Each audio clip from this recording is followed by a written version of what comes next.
Hello everybody, Happy New Year! Welcome to 2025. If you are new to the channel, my name is Tanya and I am coming to you from southeast Minnesota, where my family and I run a fruit farm and where I dye very fun yarns, a naturally dyed yarn. So it is January 4th, I think it's Saturday, and I am feeling a little overwhelmed here in my multi-purpose craft room. I don't know about any of you, but I have 4 kids, and even though 2 of them are away at college, we still keep their room for them for when they come home to visit.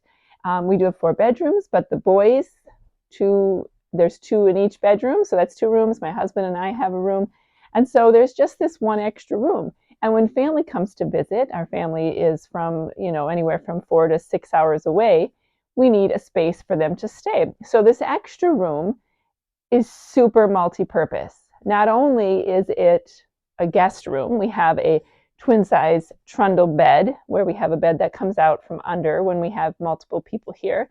But it also serves as my office for my business. It serves as my craft room. It serves as my place where I store undyed yarn and as much of my inventory as I can. And I am feeling, I was organizing my undyed yarn last night to see if I needed to order anything as I get back into the dye pots, and I got really overwhelmed because there is so much stuff in here. Plus, in my former life, I was a creative memories consultant and I did a lot of scrapbooking. And I still do like to do scrapbooking, so I do still have some supplies. So I have that in here. I have some of my yarn stash in here. I have cross-stitch supplies in here. And it is a small room. It is like 10 by 12 feet maybe. It's not very big.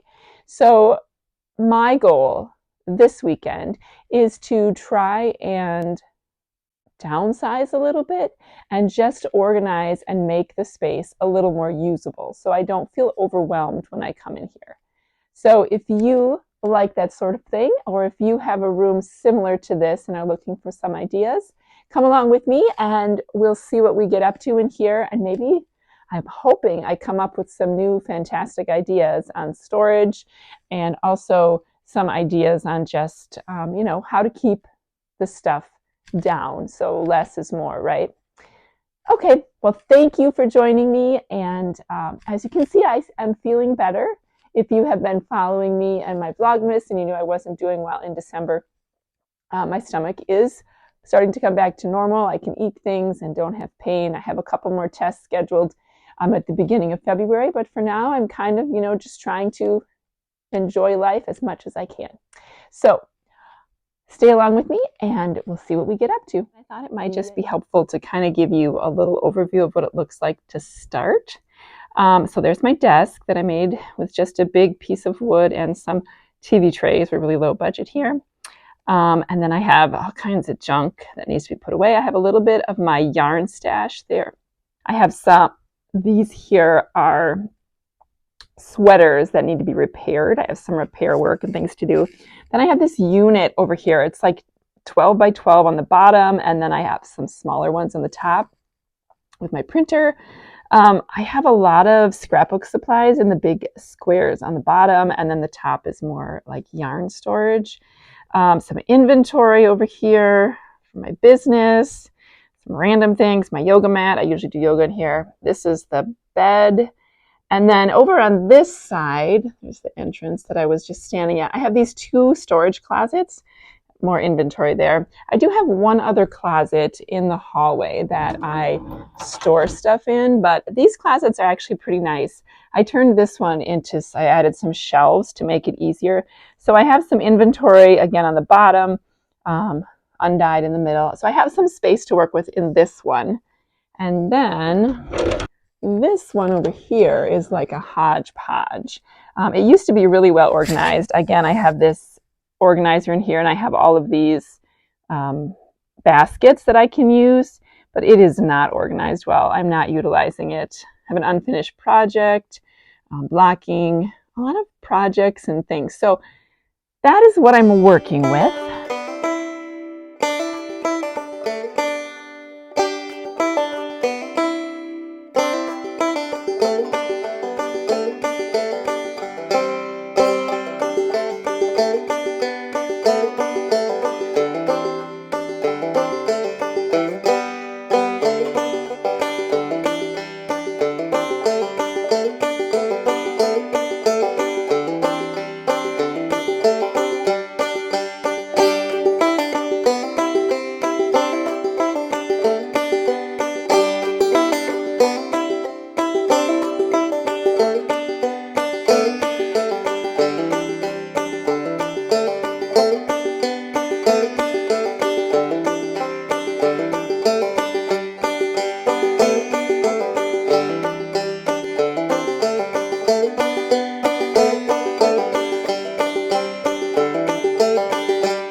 Hello, everybody. It is now Saturday evening, about almost 6 o'clock, and I actually took a little break. I didn't get as much done today as I intended to.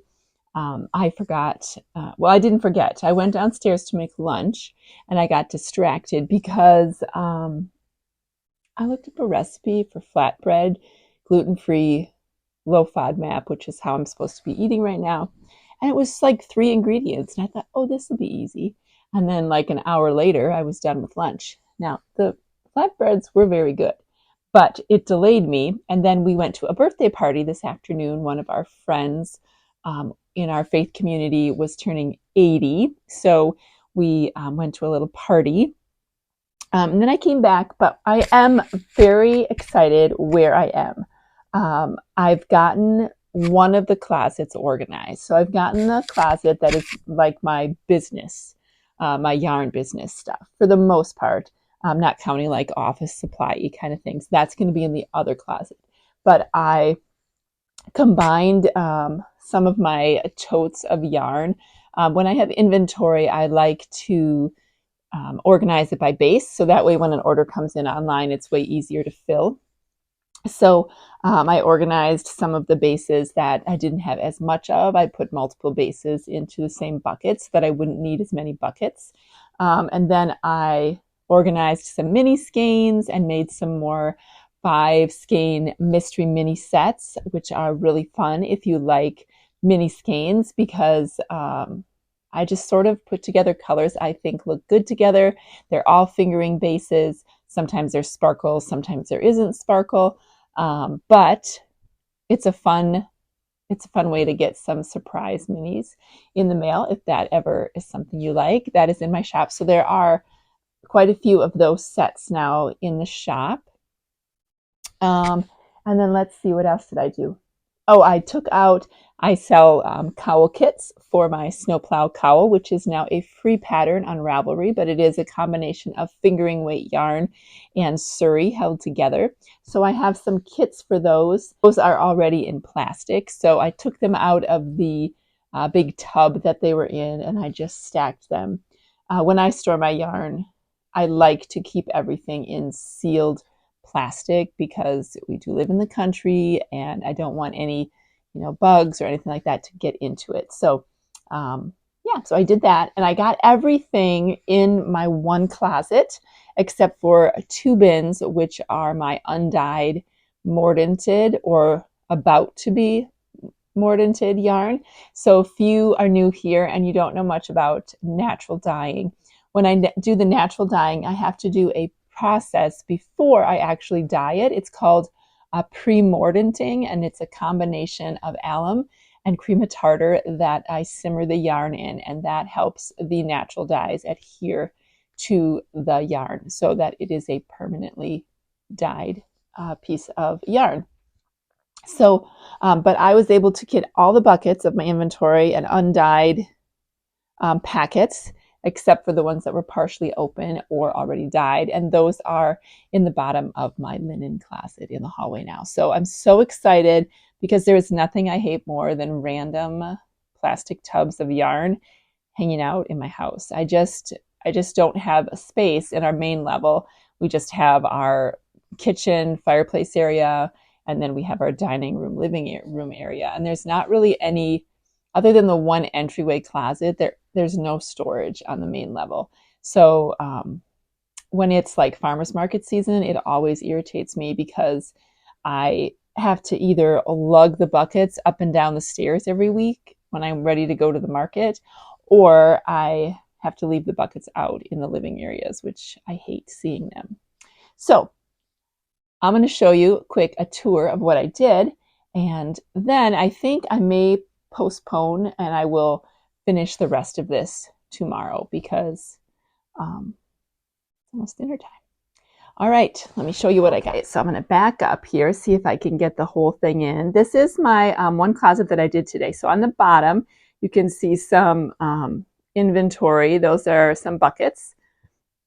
And then I have the stacks of undyed yarn, more inventory and undyed yarn, and then up on top. So I am using that fully. And let me see if I can get a closer up. So I have it organized with different, I have some, these are my like tablecloths down here that I use when I set up at an event. All that. So that's looking really good.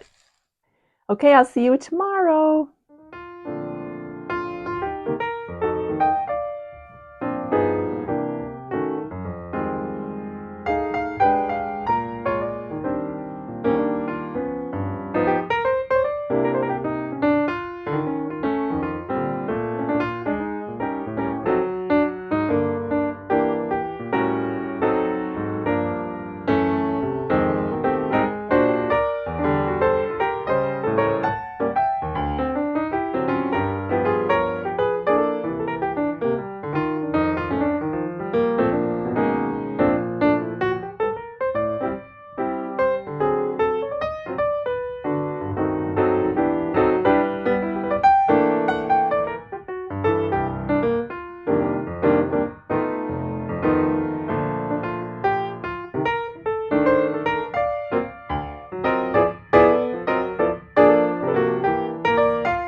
everybody, I'm back.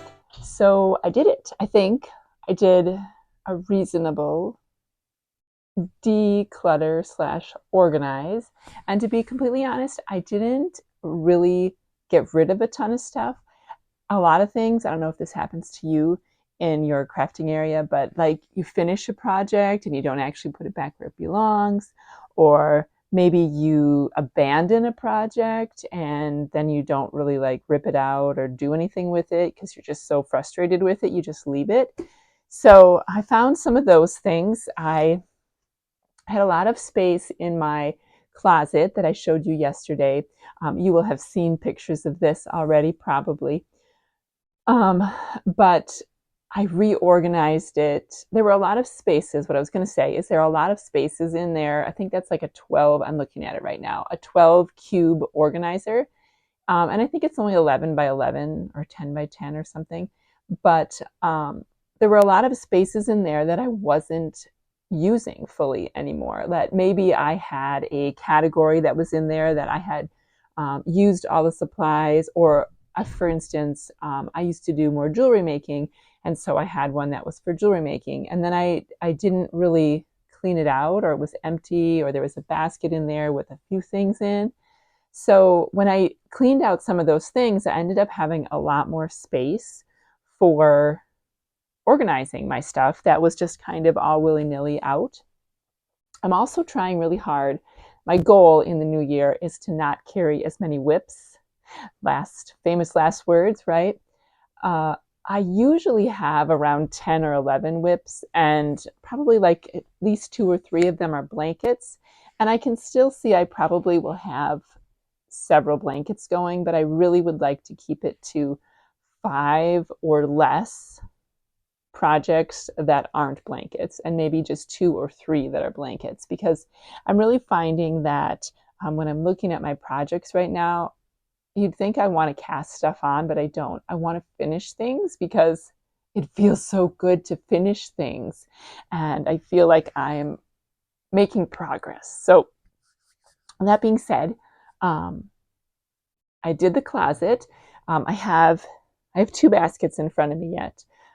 This one, I think I showed you this earlier, but I separated out this is my needles and hook basket, and I separated out all my needles, including like cable needles and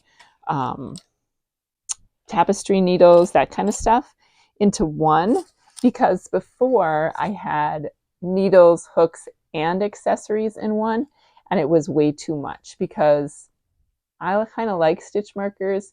And although I probably have too many, I've really been trying to only keep the ones I love. But you know, if you have multiple projects going, you use multiple stitch markers, or you lose one in the couch crack, so I have now one for accessories, which is like scissors, stitch markers, needle cozies, yarn cozies. What else did I put in there? I have some like cedar, what are those called? Cedar balls, or like rings that I like to put in my open yarn to kind of deter moths, and some lavender sachets, those are in there. Buttons, I think I put in there.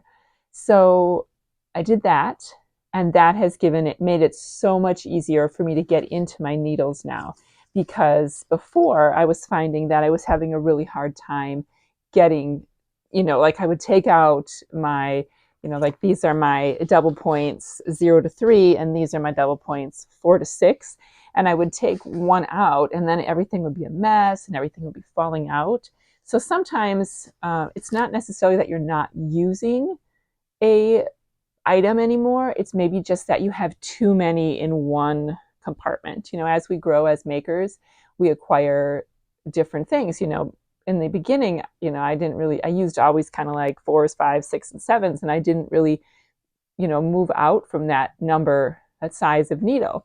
But now I crochet, so I have a full crochet set. I have, sock needles and fingering weight needles, but I also do bulky weight things, so you need those needles as well. So anyway, I feel better. I think I'm ready to do some creating.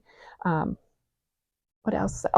The other thing, as I was kind of sifting through my yarn, and putting things back where they belong, I realized that you kind of see it behind me. These are my like fingering scraps here, and then my sock yarn is underneath.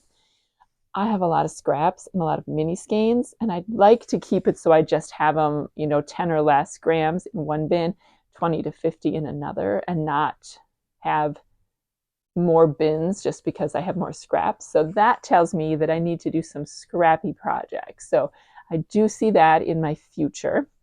And then I also I have some yarn that I don't really have a project for. It's left over from a blanket. It's like some knit picks. So I created a couple bins that are charity bins. So I like to send things to, it used to be called, it's a group on Ravelry. It used to be called Hats for Syrian Refugees. And now it's called Hats and More for Refugees Worldwide, I believe. I will link it below because it's a really good organization. And they organize donations. Right now, they used to send them to a cultural museum in Seattle, but they were having issues with like where they were storing it. So now they send it directly to Lifting Hands International, which is a organization that will send them to different refugee areas around the world. Right now, they're working really hard to get some into the Gaza area. So I just sent off, I went through my knits, finished knits that I wasn't wearing, and I sent those off to the organization. But I uncovered, maybe you remember this if you've been with me for a while, but I uncovered my wah Louisiana sweater number 3 that I abandoned when I got to the sleeves.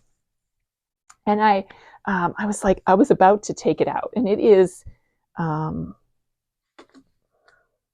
Wool of the Andes superwash held double. So I was like, this is going to be a nightmare to rip this out, which is probably why it got set aside and I wasn't doing anything with it for months because I didn't want to rip it out. Actually, I had started, look at this is funny. I had started to unravel it. I was going to make a blanket, like a blanket rug for my cats in front to like lay in front of the fireplace.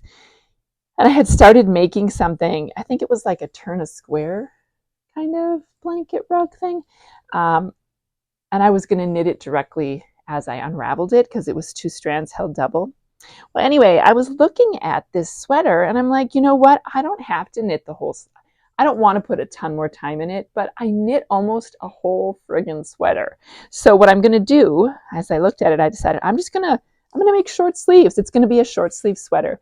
And that might be, so I'm just going to put, I kind of am about, this sleeve is maybe like 2.5 inches after I picked up the stitches.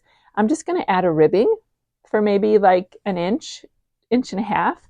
And then I'll pick up the other sleeve and knit those like 3 inches. It will take me like no time at all. And then I can wash and block it and I can send it to this charity. And sure, it's not a fully sleeved item, but it will give so much warmth in the like chest core area. You can wear it over another long sleeve shirt or as like an outerwear almost because it is made with bulky yarn. So that's what I'm going to do with that. So you might see that on my next, oops, I lost a stitch already, on my next podcast, picking this up. And yeah, so I'm going to do that. And then I have some yarns. All right, pause. My cat's causing trouble. I have an odd combination of cats in my house. I have one cat who chews everything. Like he's 1.5 years old and he's like a dog. He chews wood. He will chew cords. He loves iPhone cords. He will chew anything. We even have chew toys for him, but he's a crazy chewer. And then this other cat that came in here while I was trying to record just now, I left the closet open where I organized, and he loves to chew plastic bags. He is a freak of nature, although he's an orange cat, and I had an orange cat earlier in my life, and he also liked to lick plastic bags. So pets are weird sometimes. Anyway, back to the making and organizing. So I'm going to work on this sweater and hopefully finish it in the next couple days.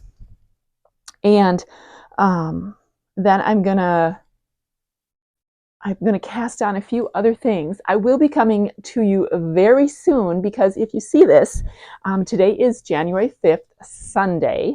If you want to get it on the sale right away, I just published today, this morning, my Georgie hat pattern, which I love.